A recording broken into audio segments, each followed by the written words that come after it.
Assalamualaikum warahmatullahi wabarakatuh.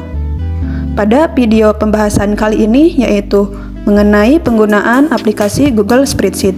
Mungkin teman-teman sudah tidak asing lagi atau baru mendengar aplikasi Google Spreadsheet. Nah, apa sih aplikasi Google Spreadsheet ini? Yaitu sebuah perangkat lunak atau software yang dikembangkan oleh Google untuk membuat tabel, perhitungan sederhana, dan manipulasi data mirip dengan Microsoft Excel yang sudah kita ketahui dan sering digunakan. Kegunaan dari aplikasi ini diantaranya yaitu membuat tabel, visualisasi data dalam bentuk grafik, menyaring dan menganalisis data, perhitungan angka, mengolah data pada baris dan kolom secara real time, menyimpan data secara langsung dari Google Chrome. Lalu, apa perbedaan aplikasi Google Spreadsheet dengan aplikasi Microsoft Excel? Di antaranya yaitu yang pertama, pada Microsoft Excel yaitu berkolaborasi di Excel untuk web, sedangkan pada Spreadsheet yaitu berkolaborasi secara real time dari Spreadsheet.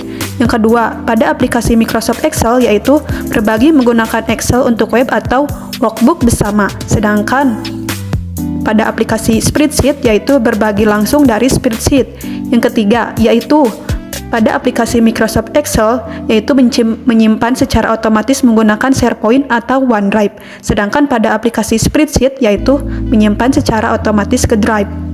Mungkin sekian untuk perbedaannya. Nah, untuk lebih lanjut kita akan mempraktekkan atau membuka aplikasi Google Spreadsheet ini. Tapi sebelumnya, pastikan teman-teman sudah login terlebih dahulu untuk bisa mengakses aplikasi Google Spreadsheet ini. Jika belum, maka lakukanlah login terlebih dahulu menggunakan alamat email teman-teman. Nah, untuk lebih lanjutnya, karena saya sudah melakukan login terlebih dahulu, untuk tampilan beranda pada aplikasi Google Spreadsheet di web ini seperti ini, seperti yang teman-teman lihat. Nah, ini yaitu untuk melihat aplikasi atau produk yang dikeluarkan oleh perusahaan Google. Untuk mengupload data, teman-teman bisa mengklik tombol tadi, yaitu untuk meng-drive. Di sini juga teman-teman bisa membuat lembar kerja baru, dan ada beberapa fitur-fitur yang teman-teman bisa pergunakan pada tampilan beranda aplikasi Google Spreadsheet ini. Kebetulan sebelumnya saya sudah mengupload sebuah file yang pada kesempatan ini akan saya bahas. Kita langsung saja membuka filenya tersebut.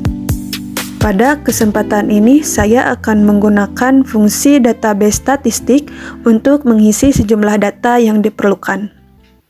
Yang dimaksud dengan fungsi database yaitu sekelompok data pada rank data atau rentang sel tertentu yang saling terkait serta telah disusun sedemikian rupa di mana baris pertama berisi label untuk masing-masing kolom yang disebut sebagai file atau bidang data, dan baris-baris berikutnya disebut record atau rekaman data.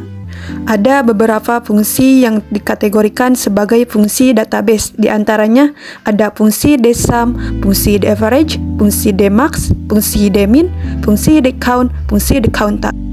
Lalu teman-teman juga bisa menambahkan fungsi yang terdapat pada aplikasi bawaan Google Spreadsheet ini untuk menambahkan pada lembar kerja teman-teman.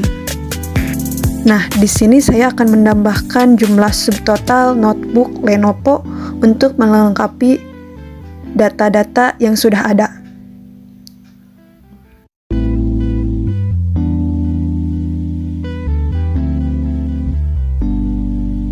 Nah, untuk mengisi jumlah subtotal, saya akan menggunakan fungsi dsum dengan database yaitu dari rank A5 sampai F15.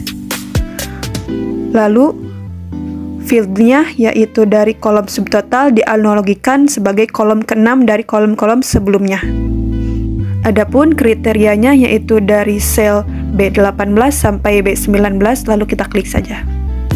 Untuk mengisi nilai rata-rata subtotal, saya gunakan fungsi daverage dengan database yaitu dari rank A5 sampai F15. Dan fieldnya yaitu kolom ke-6 subtotal. Dan kriterianya yaitu sel D18 sampai 19. Lalu klik saja.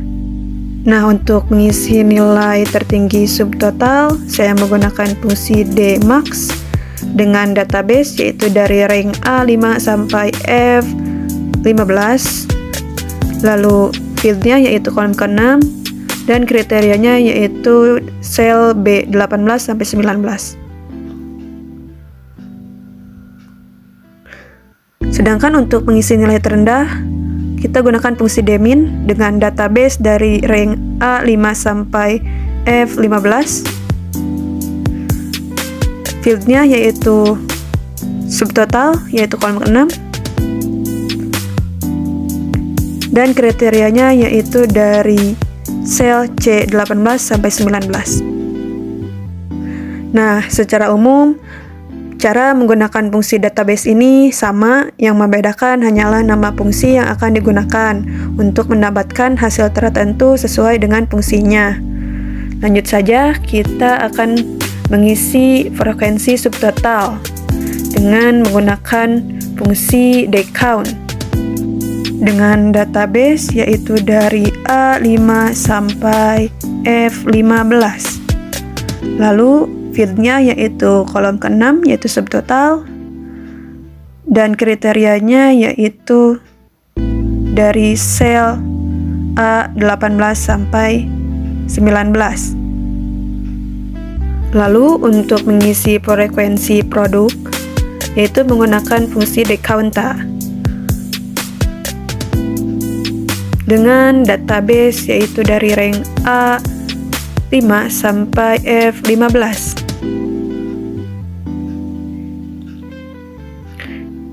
Dan untuk fieldnya yaitu dari kolom 2 yaitu nama produk, dan kriterianya yaitu dari sel E18 sampai 19.